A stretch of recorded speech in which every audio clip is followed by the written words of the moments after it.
All right, let's open things up, and we're going to get Matt and Damien involved here. I'll start with you, Damien. What do you make of these comments from Michael Bidwell, who spoke for really the first time we've heard from anybody in the organization since this drama first arose?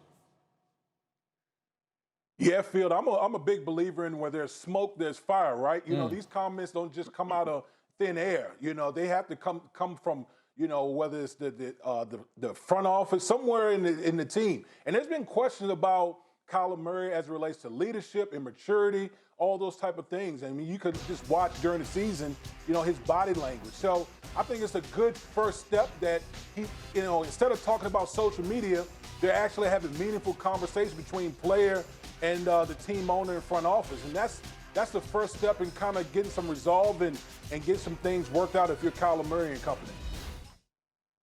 Yeah, Damien, I look at this as this is an incredibly talented player that you want to work this out, right? I mean, let's remember before Kyler was drafted, he went on the Dan Patrick Show, kind of did the thing about like, I don't know what I'm doing, not answering questions. Now he's deleting things off social media. So there is kind of a pattern of, I think, what you can call some questionable decisions by him, but he's still better than any quarterback that's going to be available this offseason. He's much better than any quarterback that's going to be available in this upcoming draft class. And the Cardinals, remember, they hired Cliff Kingsbury, who was fired from his alma mater, which is really hard to do. They hired him as a head coach when no one else in the NFL was thinking that, and let him handpick Kyler Murray as the first overall pick 1 year after they had drafted Josh Rosen at number 10 overall. So this is their guy. They've really gone for broke with Kyler Murray, and they also gave him one of the best receivers in the NFL in DeAndre Hopkins. So they're invested very much so in making this work. And I do think that it is a good time for those hard conversations of, hey, Kyler, we need better from you. You cannot rest on your immense physical talent any longer. It's time to take that next step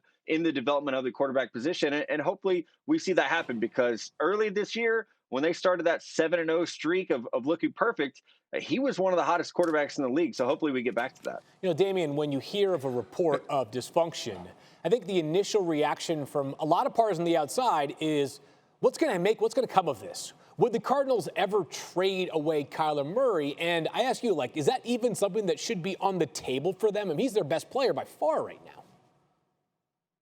Hell no, Phil. No way. Like, listen, if you're the Arizona Cardinals, you got one of the most immensely talented quarterbacks that we have in our league. And my thinking is simple.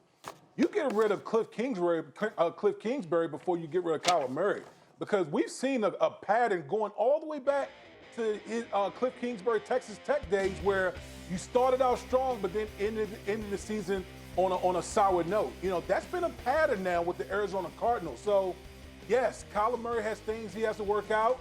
You know, obviously we've seen the production wane, you know, as you move along towards the end of the year. But I put more of the blame on Cliff Kingsbury and his inability, whatever the case may be, to have this team in the Arizona Cardinals finish the season off strong. Thanks for watching ESPN on YouTube. For live streaming, sports, and premium content, subscribe to ESPN+.